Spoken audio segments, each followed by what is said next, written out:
CIC സമസ്ത തർക്കം പുതിയ തലത്തിലേക്ക് എന്നൊരു റിപ്പോർട്ട് കൂടി വരുന്നുണ്ട്. ഹക്കീം ഫൈസി ആദർശേരിക്കെതിരെയുള്ള സമസ്തയുടെ അതിരൂക്ഷ വിമർശനം പാണക്കാട് സാദിഖ് അലി ശിഹാബ് തങ്ങളെ ലക്ഷ്യമിട്ട് ആണ് എന്നാണ് ഇപ്പോഴത്തെ വിലയിരുത്തൽ. ഹക്കീം ഫൈസി ആദർശേരിയെ CIC ജനറൽ സെക്രട്ടറിയായി വീണ്ടും നിയമിച്ചതിലുള്ള അതൃപ്തി തുറന്നു പറയുന്നുണ്ടവർ.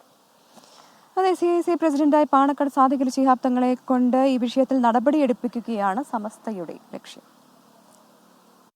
CICക്കെതിരെ സമസ്ത മുഷാവറ നടത്തിയ വാർത്താസമ്മേളനം പാണക്കാട് സയ്യിദ് സാദിഖ് അലി ശിഹാബ് തങ്ങളെ പ്രതിരോധത്തിലാക്കാനുള്ള നീക്കത്തിന്റെ ഭാഗം കൂടിയാണെന്നാണ് വിലയിരുത്തൽ. CIC സമസ്ത ചർച്ചകൾ തുടർച്ചയായി അലസിപ്പിരിഞ്ഞ സാഹചര്യത്തിൽ സമസ്ത ഉന്നയിച്ച 9 ആവശ്യങ്ങൾ ഹക്കീം ഫൈസി അംഗീകരിച്ചാൽ മാത്രമേ സമസ്തയിൽ മഞ്ഞുരുകൽ സാധ്യമാകൂ. നിലവിൽ പാണക്കാട് സാദിഖ് അലി ശിഹാബ് തങ്ങളുടെ നേതൃത്വത്തിലാണ് അനുരഞ്ജന ചർച്ചകൾ. പക്ഷേ ഈ ചർച്ചകളിലും കാര്യമായ പുരോഗതിയില്ല. മാത്രവുമല്ല, പാണക്കാട് സാദിഖ് അലി ശിഹാബ് തങ്ങൾ ഹക്കീം ഫൈസിക്ക് അനുകൂല നിലപാട് സ്വീകരിക്കുന്നുവെന്ന ആക്ഷേപവുമുണ്ട്. അതുകൊണ്ടാണ് ഹക്കീം ഫൈസി ആദർശേരിയെ CIC ജനറൽ സെക്രട്ടറിയായി വീണ്ടും നിയമിച്ചതിലുള്ള അതൃപ്തി സമസ്ത പരസ്യമാക്കിയത്. നിലവിൽ മുസ്ലിം ലീഗ് വിരുദ്ധരായ സമസ്തയിലെ ഒരു വിഭാഗമാണ് പ്രശ്നം ആളിക്കത്തിക്കാൻ ശ്രമിക്കുന്നത്. 24 കോഴിക്കോട്.